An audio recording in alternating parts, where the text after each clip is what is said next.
continuación también vamos a necesitar los equipos de traducción simultánea. Vamos a tener traducción del inglés al español para poder comprender las discusiones que nos plantea Richard Granford acerca de Europa Cinemas y también del proyecto de digitalización de salas en Suecia. El título de la conferencia que tendremos a continuación es Implementación de salas de cine digitales en Europa y la experiencia sueca, por Richard Granford, quien viene en representación de Europa Cinemas y es el director del proyecto de salas digitales Folkets Hus och Parker en Suecia. Richard es pionero en la exhibición digital en Europa. Su organización fue galardonada por Europa Cinemas como la mejor iniciativa empresarial del circuito de exhibición digital e independiente en Europa.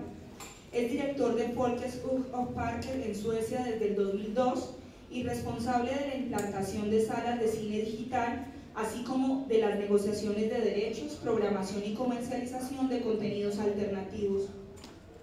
Fue programador oficial durante 16 años de la Cinemateca del Instituto de Cine Sueco y director de la primera compañía sueca de Video on Demand. Para las preguntas vamos a tener la misma dinámica que ahora. Van a repartirles unos papelitos, ustedes la formulan por escrito y yo luego se las leeré a Richard. Esperamos que esta conferencia sea de su agrado. De verdad agradecemos la manera tan activa como han participado. A mí personalmente, a la dirección le satisface las preguntas que hicimos ahorita, porque de verdad estamos aquí sosteniendo un diálogo con el sector y enterándonos de cómo es esto en términos no solo técnicos, sino también de financiamiento. Así que esperamos también su participación ahorita con las preguntas. Vamos entonces con Richard Granford. Le agradecemos muchísimo que se haya sometido al jet lag por estar con nosotros. Es un proyecto muy interesante para poder pensar el caso nuestro y las necesidades locales. Gracias, Imi. Hablo solamente un poquito de español, como I will speak in English instead. So, and I have, as you see, a big theme today. So there will be a breakneck speed of my presentation. So sorry to the translators, you will have a tough time.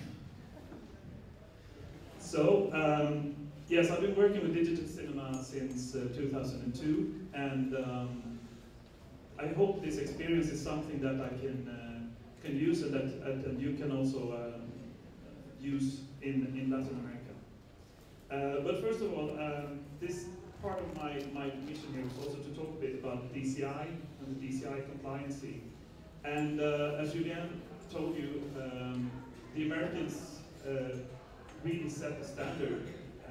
Digital cinema initiatives started some years ago by the 6 biggest Hollywood studios.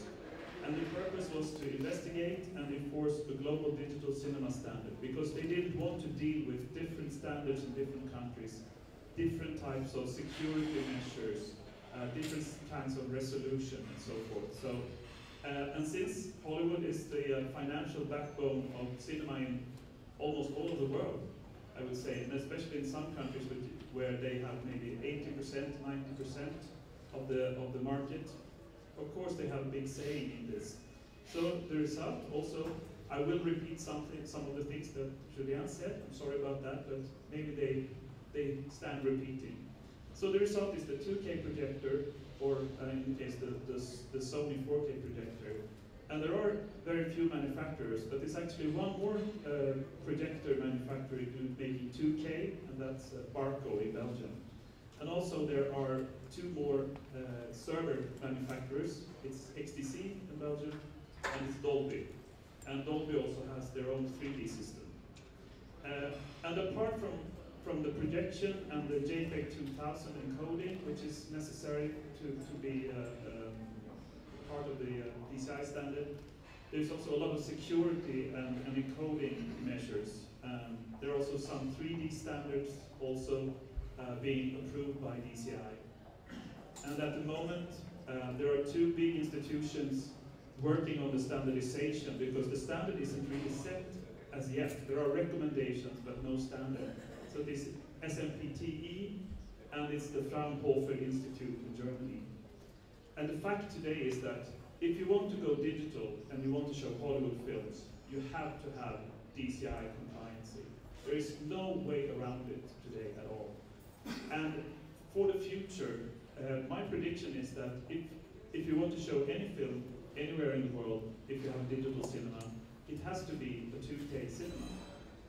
And this is, of course, a tough case because of the cost question, for instance.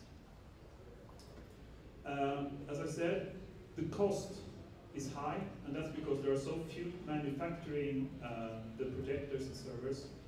In case of the projector, you know, Texas Instruments has the monopoly or the patent on the DLP chip, and they will only license it to 3 different manufacturers in the world. And those manufacturers pay a lot of money for that license. And of course, they all speak with each other, so there is a kind of monopoly in the pricing as well. And you know Moore's law, this digital law that says that the quality is doubled all the time, and the price is halved all the time. Well, it doesn't apply for digital cinema today, unfortunately. So, but we see prices going down, and today there is actually a new projector from Christie, where the projector and server together cost only 40,000 euros. But then, of course, the price can go up to 70,000, depending on how big your screen is, how far away the screen is from the projector. And 3D systems today, approximately 10,000 euros. So it's a lot of money. But it's still not as much as when we started our project, when a complete system with 1.3K projector and MP2 server cost 120,000 euros 10 years ago. Of course, the multiplex cinemas are all going digital because they can afford it thanks to the increase in the revenue from 3D. That has been a really good driving force for digital in the world. They can also benefit from the virtual print fee, where you know now that where the distributors participate. For the independent sector, it's quite different. It has to be some sort of support system.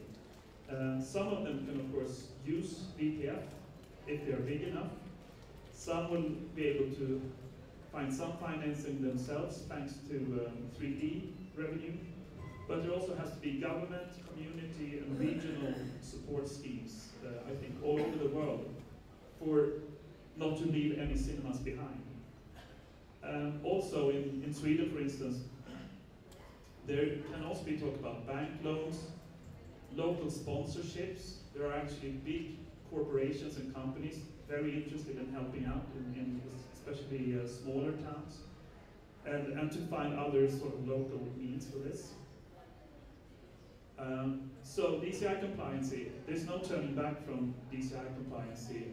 My organization worked a long time with 1.3K, 1.4K projectors, but we saw that we couldn't get any film anymore. Even if we liked the quality, there's still the question of security, for instance. Also, now DCI standard is recognized by almost all of the industry in the whole world as a standard, and a lot of governments, as you understand, for France, for instance, but this also goes for the rest of Europe, that it has to be 2K. And since the rollout of digital cinema is going so fast now, we will see in a very short time in Europe, no more 35mm prints at all. And if you haven't gone digital, you won't have any film to screen. So the challenge is for the independent sector to digitize in the whole world. Public funding is one of the parts, the other is the price of the equipment. And I think that a lot of countries would benefit on making, like, for instance, a Latin American buying pool, that a lot of exhibitors and governments go together, go to the manufacturers and say, hey, you have 1,000 cinemas, what's the price for equipment now? I mean, that's one way of doing it. And the development in digital cinema is, of course, it's not about just maintaining the cinema, but it's also about developing the cinema. So it can be that you can get a more diversified and a new film repertoire, but also 3D. And I will come back to one of the big factors in Sweden, which is the live content, the live alternative content. And before we go on any further, do remember that digital cinema is not just a cost. Because I know that everyone is talking about, oh, it's so expensive, how we will be able to afford it. But this is actually an investment for the future. It's a development of your cinema, how it can be operated, how it can earn more money. So it's like also a financial opportunity, and I don't think we should forget that. And I don't know if you see the image down there. It's from the latest issue of Cahiers du Cinéma, the French film magazine, which says, "Goodbye 35mm. The digital revolution is now finalized." So that's what they put on the cover last week. So, digital cinema in Europe. My organization, FHP, Folkets Hus och Parker, we were the very first digital cinema chain in Europe to do a pilot project on digital cinema with 7 venues, 7 screens, all over Sweden. And as I said, with sub-DCI equipment, because DCI wasn't about at all at that time. In fact, there were no 2K projectors at all. They hadn't started making them. We got our financing through LO, which is the workers' union in Sweden, and also from a foundation and from local funding. 2003, the Netherlands started DocuZone, also with 1.3K equipment, to screen documentaries, because most of them were already produced in digital, so why transfer them into 35mm? And they also went into other parts of Europe with this project, and they got government support from the Dutch Film Foundation. And then the UK, Great Britain, did the first major 2K rollout in Europe back in 2005 with 250 screens. And it was both multiplexes and art house cinemas as a big pilot project. And it was financed by something wonderful they have in England, which is the cultural lottery. So they have tons and tons of money through lottery. And in Sweden, you can only use lottery money for sports, for supporting, youth sport and things like that. So I think it's a good idea. This is a tough headline, I know. Digitize or die, but that's the question now in Europe, for sure. The global, I love the tombstone there. The global increase in digital cinema is immense at the moment. In 2011, there are 36,609 digital cinemas all over the world, which represent 40% of all global screens. And the growth rate this year is 124%. And that equals 32% of all digital cinemas in the world. That means that actually 1/3 of the digital cinemas started this year.